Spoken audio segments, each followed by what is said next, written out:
Thank you very much, Dr. Muhammad. Professor Muhammad, if I can have my presentation up, please. Firstly, I really would like to thank all of you for the invitation, and it has been a very important moment this morning with all of you, but especially with Holy Pop. So I really appreciate that. And as a Muslim person doing my Ramadan and being in this place and meeting him and meeting all of you is a wonderful peace, inclusions, working together as one human being, as the nature. So that's really like my feeling first. So I would like to share with you the work that I'm doing with my people. So I'm coming from a nomadic pastoralist communities who are called Mbororo. So Mbororo people are a cattle herders. We live across 6 countries now: Chad, Cameroon, Nigeria, Central African Republic, Sudan, and of course with climate change, even to Ghana and all the rest of the places. And the reason that I'm giving you that, because before colonization, it used to be all our land. I do have my own cousins, direct cousins, who have the different nationality today. And I'm born in Chad with my parents, so I have a Chadian nationality. So that means our way of living is already linked to the environment, to the nature. We do live depend from nature and the pastures. And that also makes us vulnerable vis-a-vis to the climate change impact, biodiversity loss, and the desertification advance, because our life and livelihood are getting in the threat, so our home are under threat. So this is one of the examples on the place that I live around the Lake Chad. So Lake Chad used to be 25,000 kilometers square of fresh water when my mother got born. And it's lost 90% of its water, just like in less than a generation. And you have more than 40 million people living and depending from this water. And at the end of the day, you get the social impact, the conflict between communities fighting each other to get access to the natural resources. And with all that, you do have my peoples who do not have access to the science or technology, but who have the best technology ever, the nature. The nature gives us all the knowledge that we want for our food, for our medicine, for our displacement around the places during the drought or during the flood.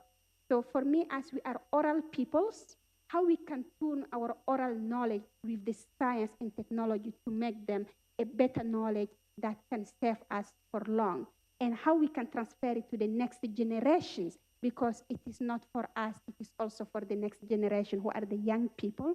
Now one can use the technology and the science. So I have a couple of examples that I wanted to share with you. The first example is the knowledge on the weather forecast. So our knowledge in that one, we use different components, from ecological components and also astrological ones. So ecological, we use the trees, the vegetations, the flowers, the plants, the fruits. So from their side or the colors, so that will help us to predict if the season is going to be good or not. And good season for us, it is not like the rainy season with millimeters, but how the rainy season can penetrate the soil to allow the vegetation to grow up, not like flooding everything. We have a lot of water or not enough. And of course, we use animals from the insect, the laser, from their own productions.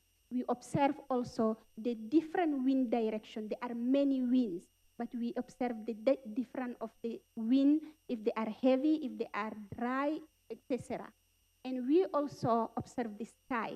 There are millions of stars, but we do follow the star during our night displacement or day displacement in order to give us also the predictions of what we want and how we can adopt our life. So be sure, are nomadic, you don't have like shelter like that. When it's raining, you run to get in. So you need to predict the weather. When it's raining, exactly that you have to hide. When it's not raining, you have to be outside. So that's how the weather forecast is very important for nomadic people. So through all that, we developed a work, and with Nigel here, we worked before he joined UNESCO and when he joined UNESCO also. So we had more than 8 years or 10 years, I can say, of research. And at the end of the day, we focus on the seasons. So we developed a seasonal calendars based in an ecosystem because my people live between savanna and tropical forest. So each ecosystem have a specific knowledge. So when you look at the two maps, so one of them around Lake Chad is 5 seasons. So maybe in Europe or Western culture, they say there is 4 seasons, but for us, depending from where you are. So 5 seasons around Lake Chad, 7 seasons in the tropical area. So how each season are announced, are coming is depend from our own cattle, from the flowers, from the trees, from the wind. We observe all that and we know exactly the season is starting. And it is important for us, the season is not only for our displacement, but also to plan our vaccine. Because as when the season is coming, you do have some sickness that can come with. So we immediately observe and then we say, oh, you have to get your breakfast with honey or with milk or with beans, etc., then at the exact time. So that will help you even if you get this sickness, but it will be light than if you didn't have your planning.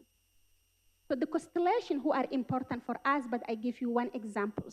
So we follow on the millions of them 28 stars. From the 28 stars, we know each of them that will come and cool down on 13 days. Only one of them that stay 14 days, and it is during the rainy season, heavy rainy season. I get born in that one, so I know it. So amazingly, when I working on it, I figure out when you take like the mathematics, so you found the 18 star, the time that they rest and they go down, it is 365. So it is 1 year.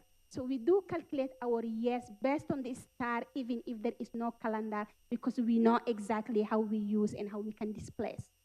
So through all that, so you do the comparison. Each region, based on ecosystem, have a specific knowledge who is dominant than the other one. So then immediately for us, we understand the changing weather and the changing of the knowledge. But the important is how we can use that in a different way.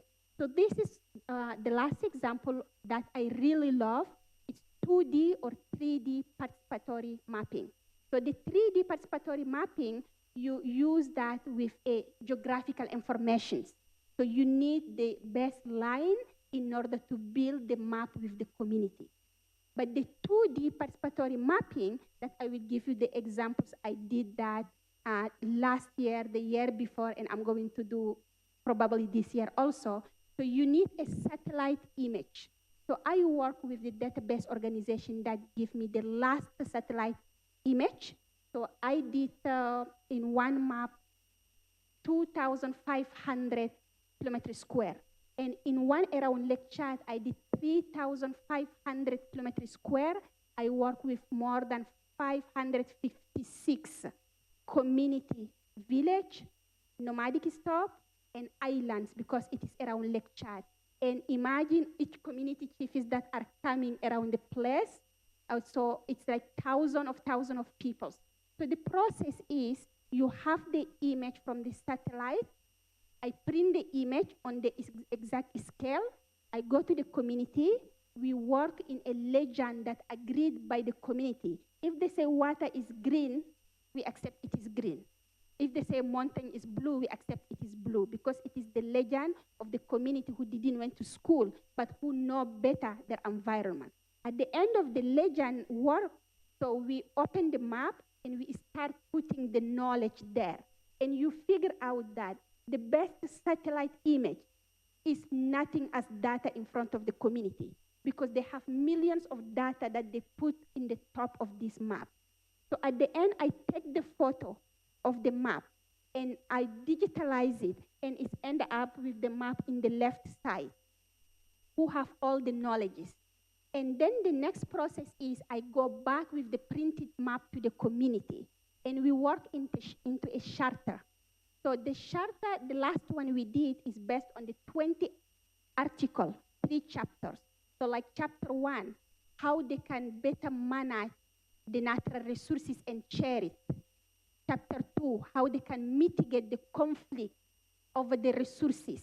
Chapter 3, how they can protect and share and save the traditional knowledge that they have.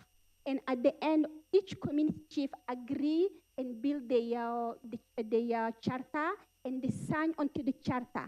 And then we develop a work plan. What will be the most important activities? The restoration of the land, or what else? Women participation, youth participation, etc. And then everyone take the charter, sign it, and take the copy of the digital map with them. And that helped the community to live in harmony between them.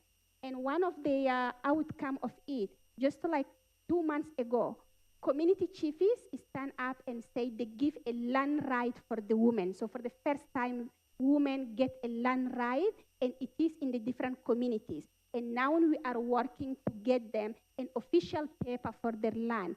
And they agree all to do a collective agroecology to transfer the knowledge to the children, but to have also the income to send the children to school, but to also protect their area. So this is how powerful the map is, and it's helped the government to better work with the community, to include them into the decision making when they are planning adaptations and mitigation. So when you look at the chart, National Adaptation Plan, we have a paragraph that recognizes this work, recognize the community knowledge is important for a national adaptation plan.